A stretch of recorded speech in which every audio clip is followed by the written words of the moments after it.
What is going on, guys? How are you doing? Hopefully, you're having a great weekend, and don't get alarmed. Right? Yes, it's typically live on Fridays, but we're live on a Sunday, so it's Sunday Fun Day because millennials love Sunday Fun Days, right? Um, Yes. Football so Sunday. yeah, and it's also millennials after dark, right? Oh, So it's I like it. it's all different things today, but we're really excited about today's show because we get to talk about a really interesting topic that has kind of been in the limelight, so to speak, for the last couple of weeks, and hmm I think it's such a millennial topic too, It right? is. It is. I mean, probably, yeah, I mean, and Gen Z maybe too, but yeah. But before we get into all that, right? Before we get into today's content, guys, like I said, it's another episode of Millennial with Billy and Woo! Mel. So, what is going on, guys? If you are going to be commenting, if you're going to be catching it live, please make sure you let us know where you're coming in from. We'd love to give you a shout out. And if you're not, if you're catching the replay, hey, let us know, right? We definitely want to hmm see what you guys are thinking. But, anyways, before we get in today's show, Mel, what's going on? How's your weekend been? My weekend was in full fall force. Okay.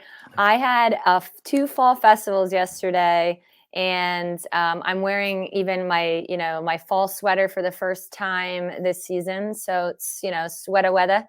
But it's good. It's actually, it was a great weekend with some great people and relaxing. Yeah, got to do a little bit of everything, and I've been catching up some old Netflix shows, just staying home a little bit more. So it's been good. Nice. Yeah. Nice. Yeah. Yeah. What about you? Well, I'm into sweater weather as well. Hoodie, Not hoodie. the hoodie weather, right? And I think we had a talk, we had a discussion about this at one point. But this is definitely a hoodie. It is not a sweatshirt, right? It Yes. it is a hoodie.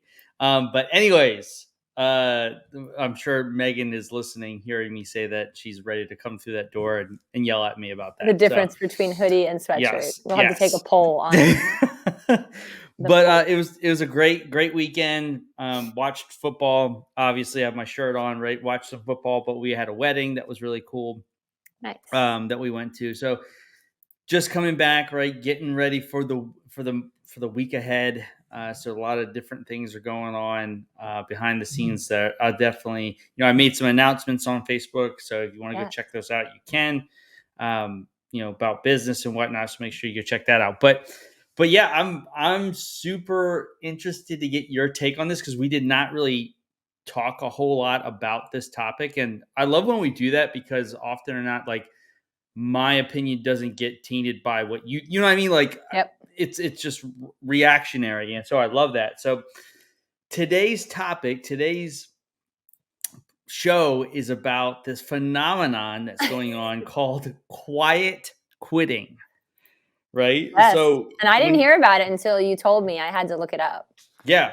And so, obviously, just being the profession I'm in, I'm reading a lot of headlines every day just to make sure I'm staying up with everything. And I Mhm. just kept seeing this thing, quiet quitting, quiet quitting. Mhm. And, you see some of the, I don't know if you've ever watched Shark Tank, but there's Mhm. Mr. Wonderful, right? He talked about, oh, there's no quitters in my organization and all this stuff.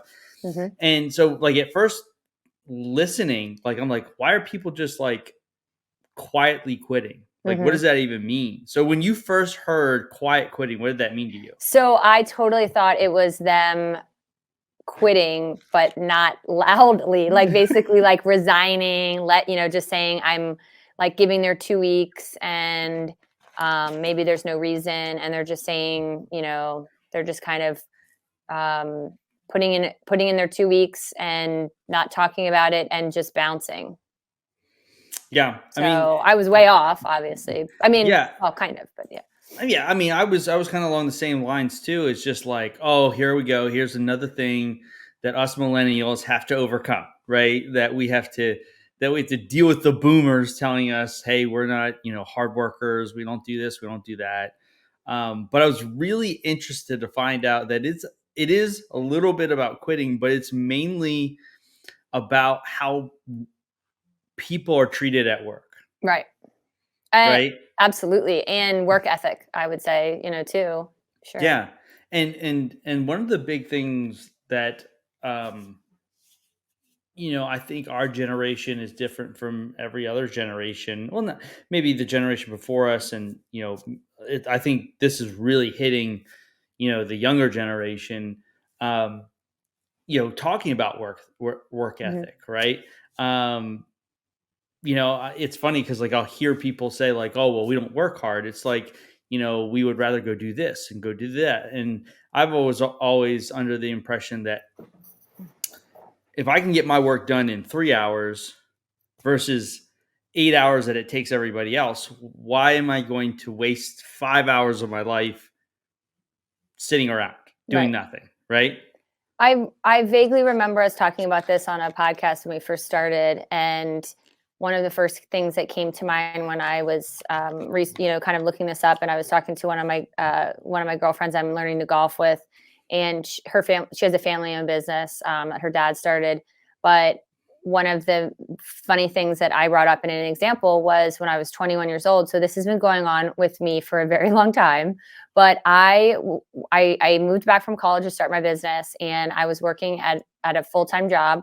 And I remember working on my desk, and we would go up to the counter and we would grab as a design department at Capital Blue Cross, at an insurance company. And I would grab one or two, and they would say, no, just take one at a time. And I'm like, well, I can do two or three. Knock them out. And I would just take two or three and I would get them done, and I'd look over and the people next to me were only doing one versus my 5. And it went on for a while and I just didn't really think of it. And I was just chugging along. And I said something to my dad at one point, and he said, no, Melissa, they might start to get mad at you, that you're doing above what they're doing, because then it might have to bump their standards and their pace up. But he, said, you can continue to do that, or you can like slow down. I mean, it was a conversation I had. I was 21 years old, looking around and saying, how is this fair that we're getting paid the same amount, but I'm doing twice as much the work? Yeah. Right. Yeah. And I think that has to deal with a lot of people, in this quiet quitting kind of world that we're in.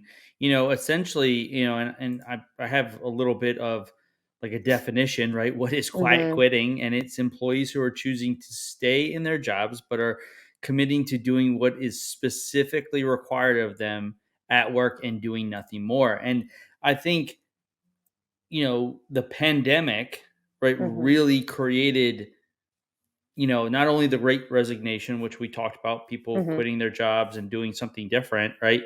Mm-hmm. But this has really led to people saying it's not just about the money that I'm making. It's not just about the status I have at my job. It's about the other things in life too that are super important, right? But going Yeah. back, but going back to what you said, it is that saying. It's like, well, it was funny. I was having a conversation. We were at the beach and this weekend, and we were talking to one of the servers at Dogfish Head, one of my favorite restaurants to Mm-hmm. go to, I saw right? you were there.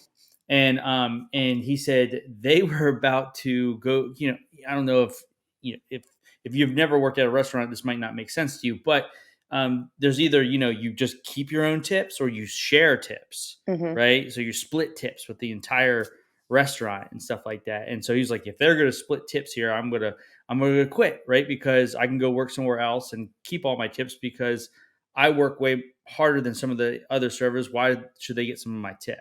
Mm-hmm. Right. And so it goes back to that, is like, why am I doing more work? I'm not getting rewarded for any of the work that I'm doing. Yeah. And one of the main things you said, because I was kind of looking at why is this happening, and, what is this a result of? Is it a result of the Great Resignation when people were quitting? Is this a result of the people who didn't actually quit and they stayed and they're burnt out and they're unhappy? Are those the people that maybe tried to, it's this idea of you're kind of, you've checked out, but you need the money, or you've checked out and you're not sure what you want to do, or you're just staying to stay. I don't know. Is it complacency? But is it a result also of some of the people that were working from home and then had to go back to work and we're saying, wait a second, I really enjoyed my time working from home. I enjoyed this. And now I have to go back to an office that I don't know that I really want to be here. I'd rather be somewhere else. And they've started to really, though, I think the process, we've made a lot of changes in our lives over the last couple of years. And because we've had to be faced with those decisions, as like we did that podcast about big decisions, is this a result of a combination of all those things where people are starting to ask themselves what they really want out of work and life and creating priorities and or boundaries, even it's almost forced because of being in different dynamics or situations they've now seen outside of some of those things, and it's almost like people that are questioning, but it's like the process of maybe before the change happens or before the actual quit happens. It's that that period of of before divorce, That's a good point. I'm not happy in my relationship. I may stray. I might be drawn to somebody else. They may cheat. There's that is this quiet quitting almost like a slow. I don't want to call it like the transition, but before quitting. Well, I think millennials especially are caught in these two different worlds, right? You have the Gary Vee world, which is hustle your face off until you can't even stand it anymore. Till now, we're almost getting a counterculture with the quiet quitting. It's like, well, this is not something that I want to do, but I know I need to make money. B, I need something to do, and I don't want to just quit and not have something, right? That there's that saying, it's always easier to find a job when you have a job. And so, but you brought up an interesting point, is that people are just coasting, hey, I'm just going to do the bare minimum. I'm just going to do enough just to stay afloat. And when that next thing comes, I can go, right? But do you think, but that's interesting because that just makes me think of a question that I didn't really think of. Do you think that those people, looking at the hustler, like the Gary Vee, I think that's the type of people that we are. And we've always, done more and hustled and worked hard. And then the people that are that they're feeling this quiet quitting, could there be people who are both that way? Or is it, I think, wouldn't you think that the people who are those hustle, they're not the people that are quiet quitting? I think it comes down to this. I think it ultimately comes down to you could be quiet quitting at your job, right? But you could be working that 9 or that 5 to 9 hustle, what is eventually going to become your main hustle, right? And I think that's where the Gary Vees of the world kind of go. But I think it comes down to self-awareness and realizing what you want out of this life, because I think the pandemic really opened a lot of people's eyes, especially in our age group, that 30 to 40-ish age group, right? It really opened our eyes to be oh, we're not invincible, right? When you're 20, right? When you're in your 20s, you think you're invincible to the world, right? You can't do anything wrong, right? You could whatever, right? You have your whole from 20 to 30 to kind of just figure out life. But when you hit that 30 to 40 range, it's okay, I need to make some real decisions here with my life, right? And I think some people woke up that were maybe caught in that rat race of just the same thing over and over and over again, that they kind of woke up and said, whoa, I'm not going to be here forever. And do I want to do this for the next however many years? Right. And I think it's some of the examples that I saw about different things about setting boundaries or speaking up. I think maybe the pandemic brought a lot of things to light that people were complacent on.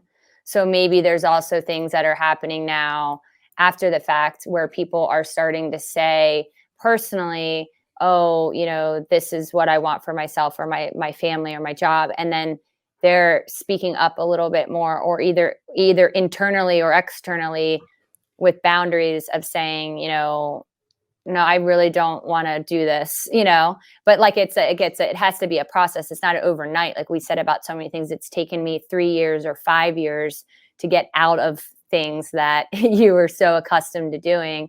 So I'm wondering if,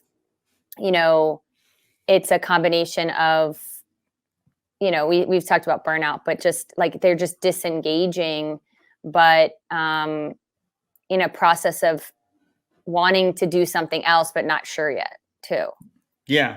And while you were just kind of talking, right? Because we have a different mindset than I think a lot of these quiet quitters do. Just because we are our own thing, like we work for us, right? In a sense. And so, but I think why people, and it kind of goes to the burnout thing that you were just mentioning. Um, I think for people for so long, it was almost a requirement to do over what your job was, right? It this was this was your job description, but like it was almost required of you to do extra. Whereas that's not rewarded anymore. It's an expectation for you to stay late, to answer phone calls after a certain time. Like for me, I don't try to answer any phone calls or calls like after like 7, right? Like Mhm. that's going to get pushed to the next day. Um, but I think that is a big reason why people are like, well, you know what? Like, I don't get rewarded. I don't Or I get, don't get paid for this I don't get even. paid for this, rewarded for this. Like, people want to feel special. Like, you got to reward somebody for something. You got to at least say, "Hey, thank you for staying late on Saturday." like, Right. whatever. Like, it doesn't Instead have of to be just expecting. monetary, right? But there has to be some reciprocation for, "Hey, I'm doing extra. You could at least meet me halfway." Right. And maybe that whole idea of burnout, where a lot of it is working too hard or like spinning our wheels, or is, yeah, I mean, it's kind of like now, um, it's instead of doing above and beyond and with the expectation, there's like a flip where they're doing minimal work.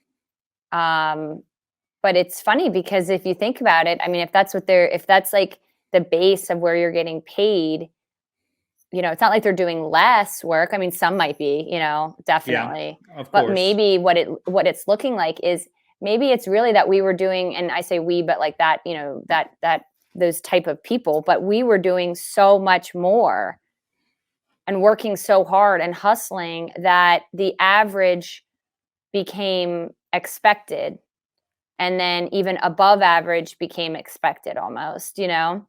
And then Hmm. now that it's back to just the average of what you're getting paid and what your standard job description and what you're supposed to be doing, the average is looking like you're not doing you're just not doing all that extra stuff, but really that was going above and beyond in the first place.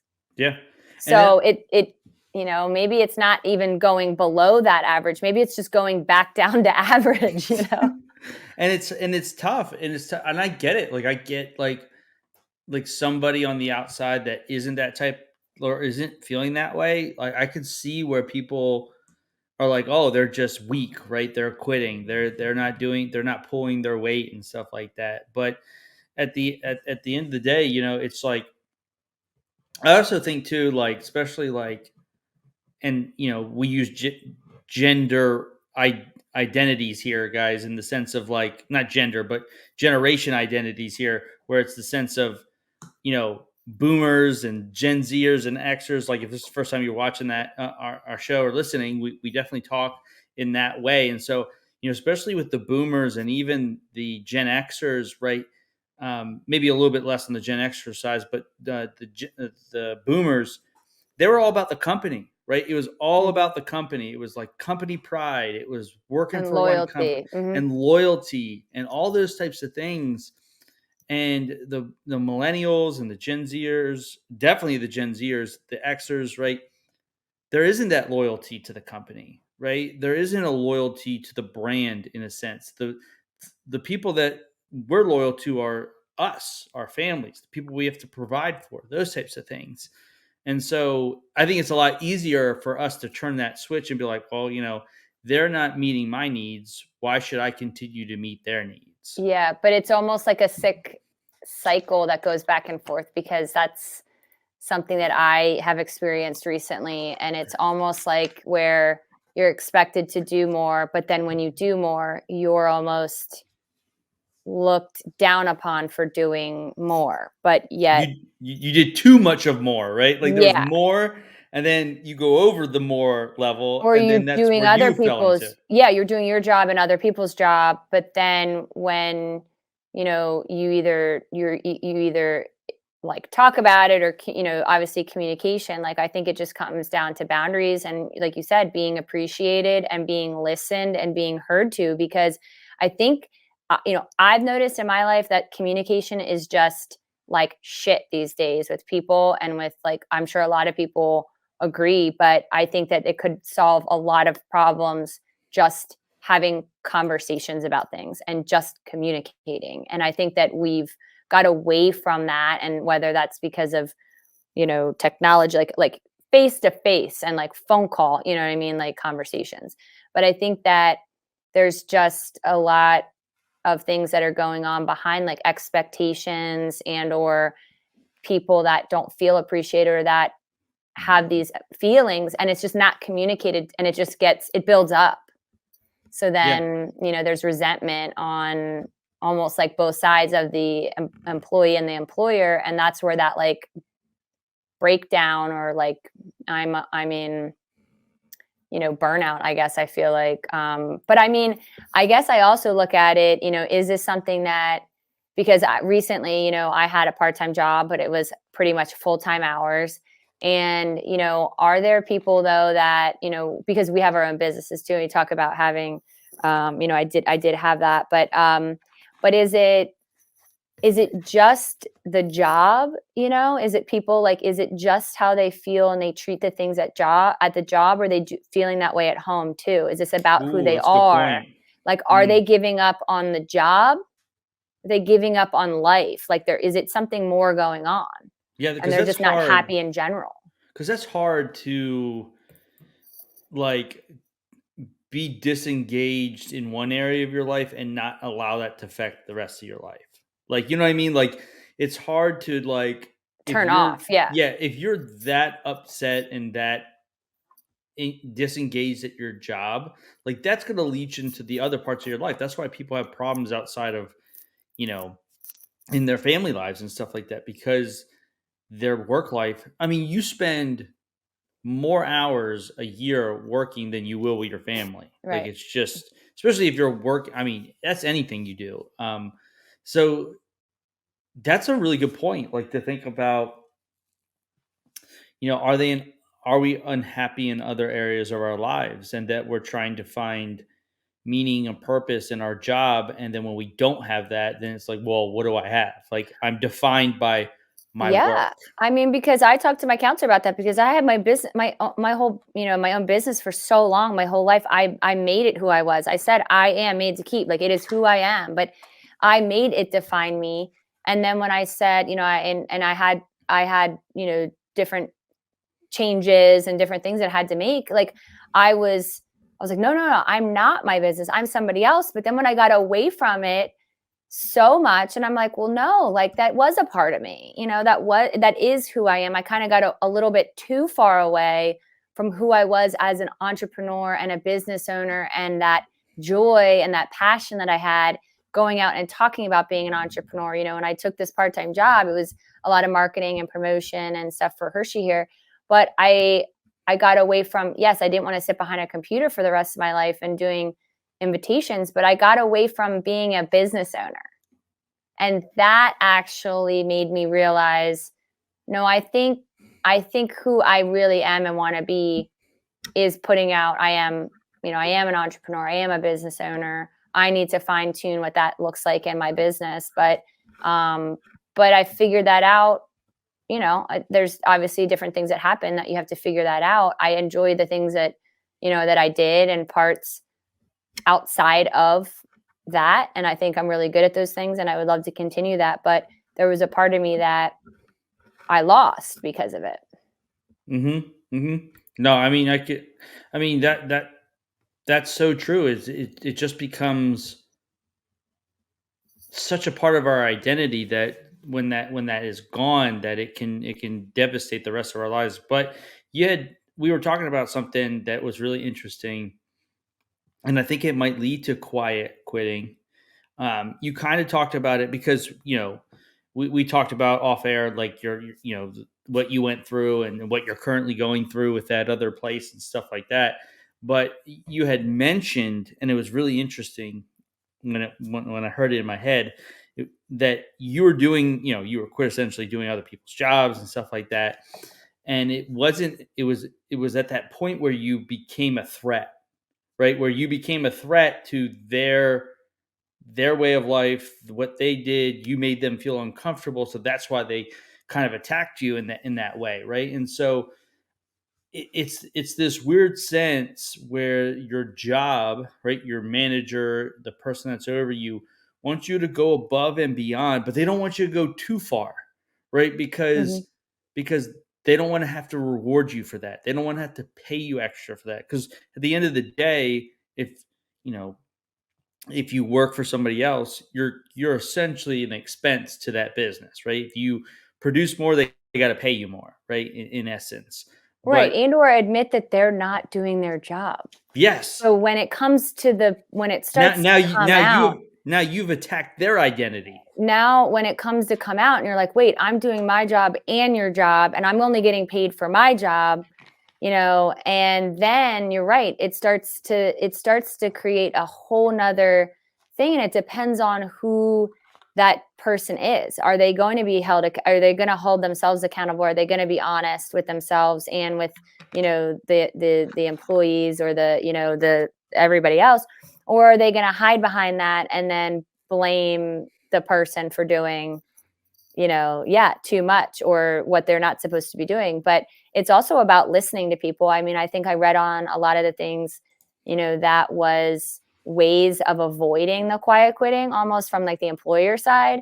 And a lot of it was about communicating and listening and hearing what, they want and what they don't want.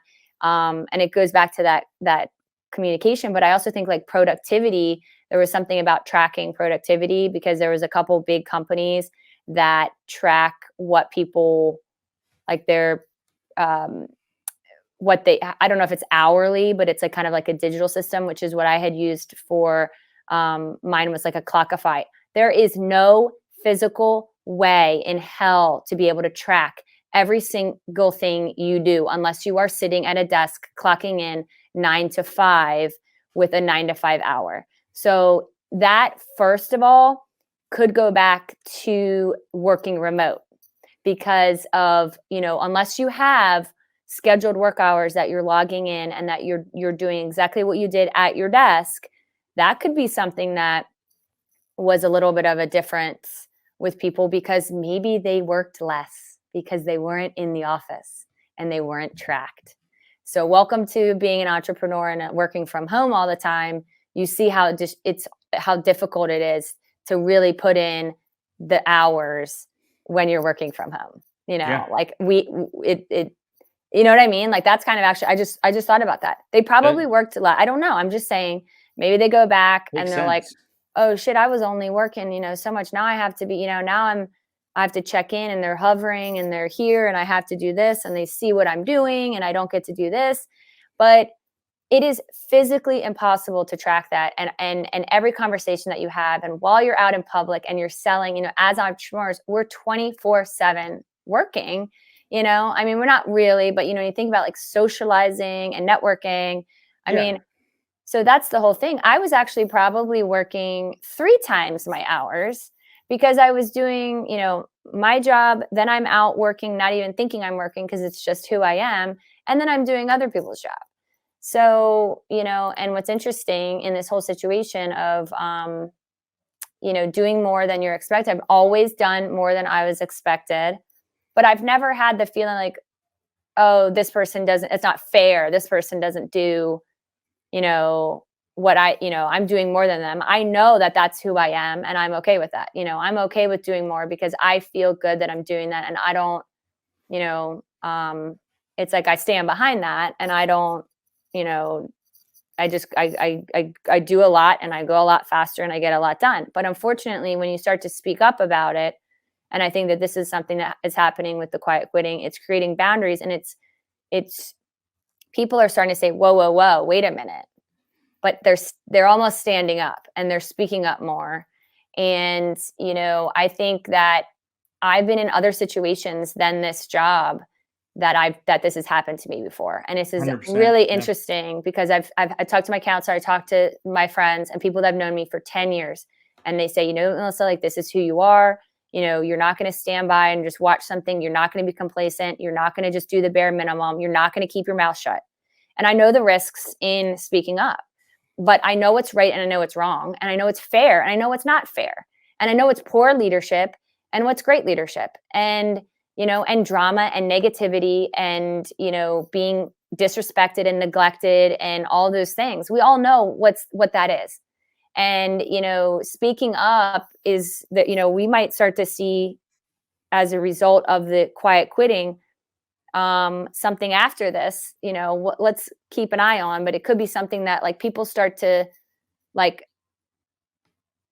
stand up to their bosses more about this because they get like a little bit more confidence or something. But I was, I was fired from a job after I spoke up about a lot of things that were going on and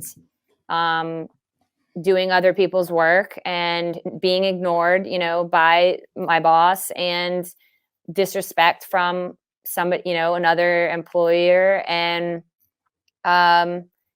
here, we're in the age that a state that you can be fired for no reason, but no warning, no conversation, which is the dumbest thing I've ever heard in my life. No chance to redeem myself if I was doing something wrong. Tell me, I can fix it, I can correct it. I went to many other people for a long time. I wanted to quit 3 months in. I cried to my dad and my best friend. And I could have quit. I should have quit. I had those conversations and I went to other employees and other people and said, this is not fair. This is not the way to be treated as an employee. And they all agreed and I could have quit and I didn't. Same thing about my relationship during COVID, right? I could have left, but I stuck it out. I tried to, to make things happen, but technically when you think about it, in those situations, I kept doing my job and I kept doing over and above my job. Okay. But I sort of quiet quitted, if this is how to describe this.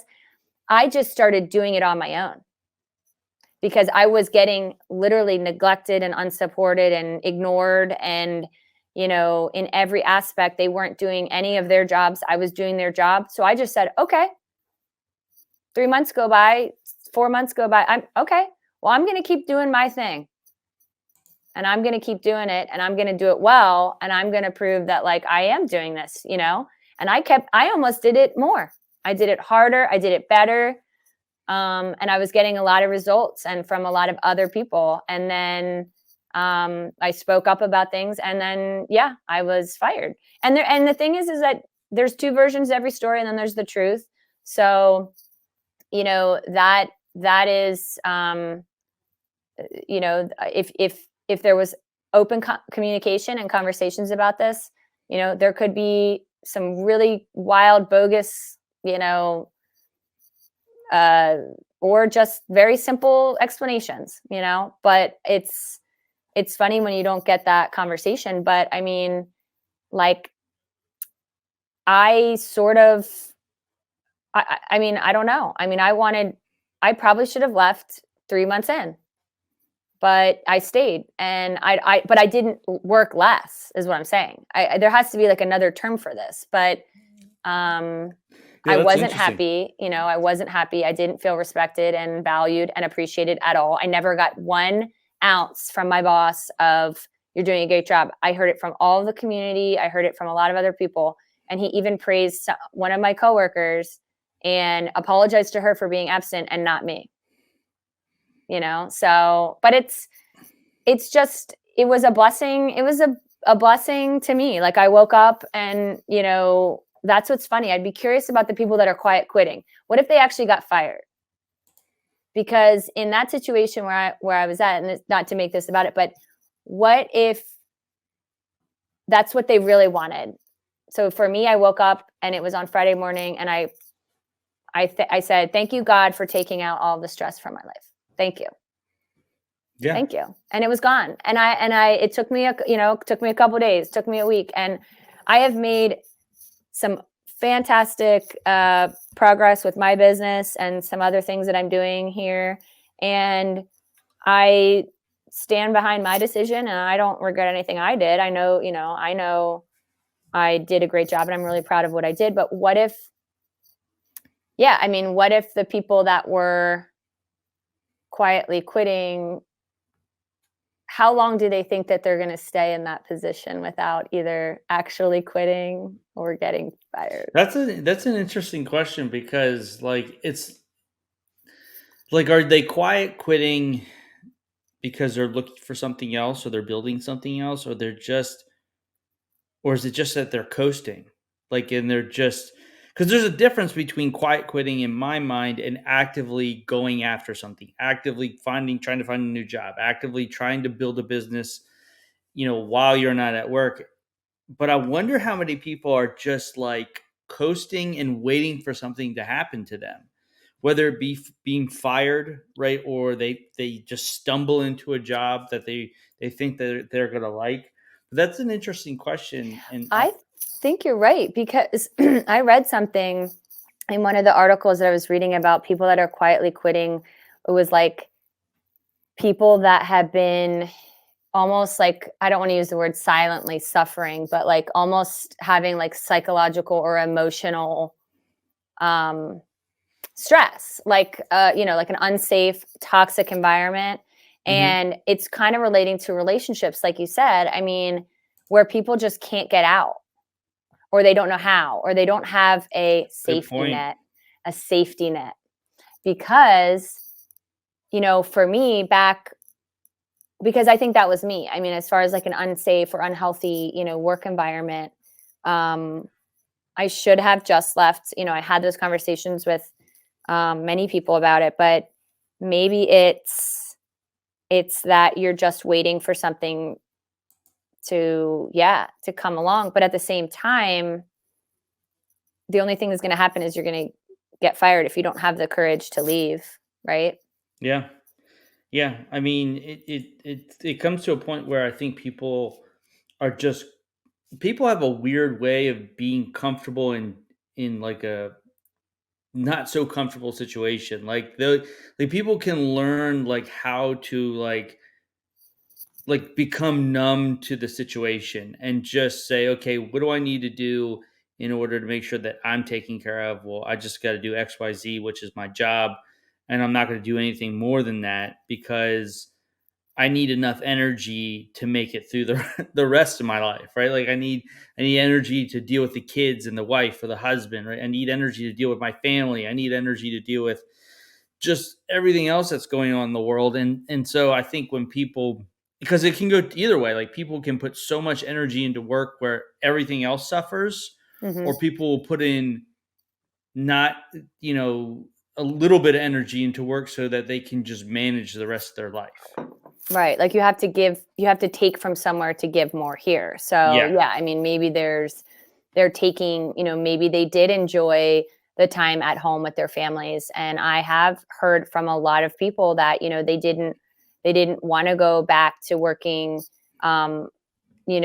overtime and all these hours. And after COVID, they went and they said, nope, I'm just working 9 to 5. Like they had, they got into a routine or way that they loved more being around their families. And they just said, no, I'm just going to do the bare minimum. And I don't use the bare minimum, but like, I'm going to go and not work above and beyond, not because have poor work ethic or because I'm lazy. It's because I want to use that time to prioritize my family or my loved one or my spouse.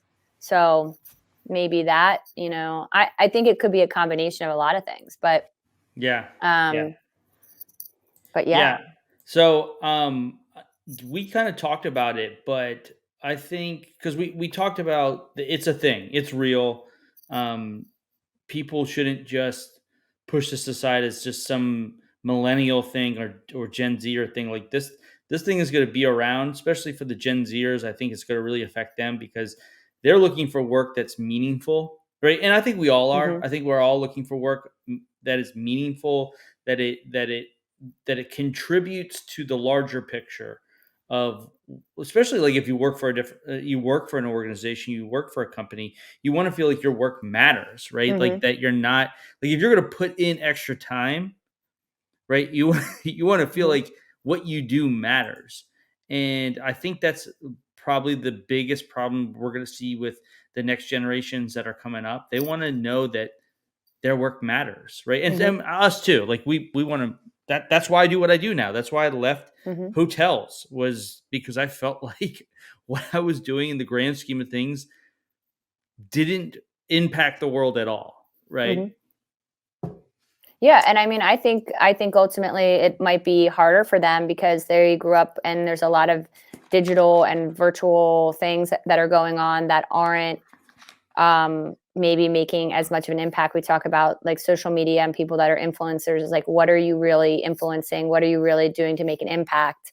In yeah, but um, I don't know. That could be a whole nother topic for another day because I kind of feel strongly that I worry that there's just going to be, people dancing on, TikTok for the rest of their lives, not even, being a benefit to society and using their true Yeah. talents. But yeah, I mean, I think it definitely depends on generations and what your where you are in your life too.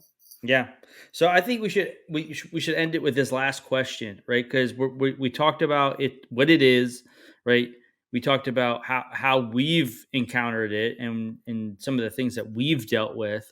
How do you think we fix it, or how do you think we make it better? And I think you kind of mentioned some things, right? I think the biggest one was communication, Yeah. but in your mind, like how can we keep people from quietly quitting? I think appreciating them. Um, you know, like you said, not maybe, reviewing expectations, making sure that there's clear expectations. I just think it's exactly the same as a relationship. I think, I think it's about expectations and communication and appreciation. And, um, I think that it's personalities as well. I mean, I think that there's sometimes people, don't understand other people's personalities. I look at it, maybe they just didn't like me. They can, you can be fired for any reason and, Yeah. and for anything. So it's like I think it's just a matter of what's a good fit, making sure that people are a good fit as well. Is this vetting Mhm. people, vetting the employer, vetting the leadership as far as and as well as the employees, you know, um, trying to see who people really are before you get into bed with them. use that I use that term with my friend Allie, and she said, "Yeah." I actually added a little bit onto it. She's like, "Yeah, you don't say that in front of certain people," Makes sense but though. yeah, I think. What do you think? I mean, yeah, First and foremost, I think it all starts with leadership, right? And I think it starts with management and developing a different skill set than what was once probably seen as a good leader. I think there's always still some, facets to just the old school leadership that will work, but I think in an ever changing world, you have to manage and lead people, and everybody's a little bit different.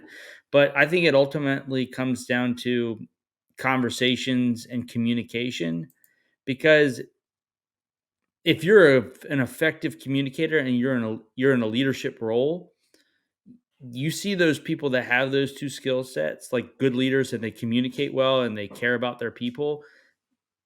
Those teams tend to perform really well, and those teams tend to not have people quit, and those teams have engaged people.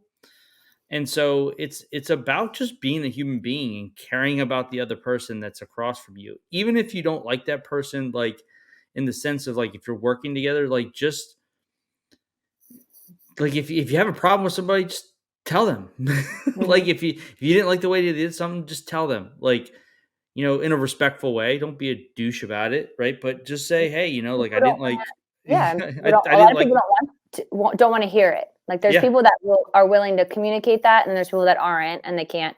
And there's people that are willing to listen, and then there's people that don't wanna hear it. yeah. And that's what it is. I just think it's a matter of, like you said, I mean, um And maybe not always having questions related to work, right? mhm, Like actually trying to get to know right, as a somebody. human, yeah. Like spend like 15 minutes like talking to that person and just be like, "Hey, it's like, I don't know a lot about you, Mel. Like tell me, you could be like you're just having some coffee, be like, "Hey, Mel, like I always wanted to get to know you better. Like tell me a little about yourself, where you live, like Mhm. what's your family like, however you Yeah, want to approach caring. it, but just be like, or if you're like, man, like Mel looks like she's down today, like you go over, Mel, what's going on? Like you're usually smiling, having a good time, like you look like you're a little down. Like, is there anything I can help with? Right? Like if Mhm. you imagine if somebody came up to you and said that, you're like, holy crap, this person's a really good person, right? Right. Let's have a conversation with them, right? So Yeah, I and I just think also, like, it ends up it you could end up losing people that are really good and that are there. I was very passionate about what I was doing, and I was very excited, and I think though that you could push people away, and you could lose good people. And that's the other thing is, like you said, there's great teams, and it just wasn't a good team for me. There's another team out there, or there's somebody that will fit into that team. I don't know, probably not, but it goes back to it being a good give and take. totally agree. Totally agree. Mel, if you've been noticing, I've been hitting my microphone and I haven't You haven't muted unmuted yourself. I You just haven't haven't muted myself. silently Yeah. snuck So out of the conversation. But yes. I am glad that we don't have any echoing, and I have my nice Yeah, microphone. So your mic sounds amazing hopefully I today. sound So sounds I really good sound today. So cool.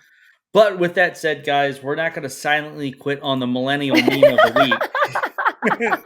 I wish that we had done this the whole time with the puns in between. Yeah.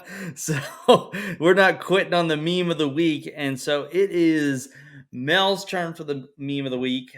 So Mel, what do you got for us today? Millennial meme. I have one, and it is Maria from Sound of Music out in the middle of the field. If you aren't watching and you're just listening, and it says "boss," and he says, "Why are you quitting?" And I say "he," but why are you quitting? Me, to pursue my dreams, and then of not working here is the That's amazing. quote at the bottom. So we'll post it up on Instagram and That Facebook, but. that's awesome. I There love could that. be a lot of many reasons, but, maybe they're outside of the. Freedom. That's what I saw when I saw that picture. I instantly was like freedom. But that was awesome. That was a really good one. Um, Thanks. but there's another moment of the show, guys. If you've not been on the show in a while, or this is your first time listening, you're not actually watching. You're listening on one of the other platforms that we're on. It is Mel's Moment, Mhm. where Mel gets to share some Yes, moment. some tidbit of information. It's different this time because usually you give us some advice heading into the weekend, but now you're giving us advice heading into the work week. So this is Mm, a little bit different, but I like it. I like it. I do too. Now I'm like, okay, I have to. You're making me some pressure, but I would say that when it comes to your job, new job, and I think a lot of people have made changes with their professions, but I think remembering that we're not for everybody, and we're not made to be liked by everybody, and our talents and our strengths and our weaknesses aren't always understood by everybody. So that, and likewise, everybody else. So I think that if we're in a situation, if people are working and they're not happy, just trying to evaluate, is it the actual job, is it the leadership? Is it the pay? Is it the coworkers? Is it a toxic situation? Is it holding you back from your family? Like, what are those things that we talked about that might have you in that situation where, and if you're still doing things that are positive and you haven't felt like you don't want to do that job itself, maybe it's something external, so I think it's just like reviewing those things almost, and trying to figure out from there, maybe there's reasoning behind it, and you might be great at it, but it might just be something else that's holding you back or not, you're not enjoying. So almost like evaluating a checklist maybe, and then I would suggest then using that checklist when you go into something else, because that's what I'm at, is making sure that we don't repeat the same thing again. Love it. I love it. We're all going to make mistakes in this world. We're all going to make the wrong decision at some point. But can you make a better decision with the information that you now have? Right. That's I can never fault anybody for, if you make the wrong decision and you do better on it, great. But if you make a wrong decision, then make that same wrong decision again, like that's on you. Right. Right. And yep, we're just going to fail. We may keep failing, but we can fail better by not making the same same mistake. So, hey, by the way, before we jump off, a word on the street is that you and Nell Tice have been talking, maybe gonna have something in the works. I don't know. I don't know if you want to release that today. We don't have a date yet, but I did post it in our comment that we are gonna have Nell from What the Nell, but it's gonna be a Why Not Yell with Mel and Nell. There you go. Wow, breaking news. And we are going to we're going to yell about growing up in Baltimore, and I can't wait to see and reminisce and hear how we probably did the same things, went to the same places, and have that, those connections together that we just, didn't have then. But I think it'll be fun. That is awesome. Yes, I heard that on the street, and so I had to bring it up. Right, I'm doing investigative reporting now. We literally each other at the same exact time about it. I don't know if she told you that. No, you want to hear something even crazier? Literally exactly the same time. You guys were texting each other. I was on the phone with her while you guys were texting each other. So it's even crazier. So it was meant to be. So, it is meant to be. But anyways, guys, we hope that you enjoyed today's show. Please make sure you comment below if you know somebody that's quietly quitting, right? Maybe you want to share this show with them. Maybe they'll get something out of it. Another millennial. But like I said, guys, we appreciate you guys, everybody that jumped on and commented. Make sure that you catch us every Friday. I know today's Sunday, but every Friday at 2:00 for another episode of Millennial. But hopefully you have a great week. We'll see you in a couple of days, right? Short week for us. We'll see you. You're going to get a lot of us. So, but anyways, guys, hopefully you have a good one. We'll talk to you soon. Later.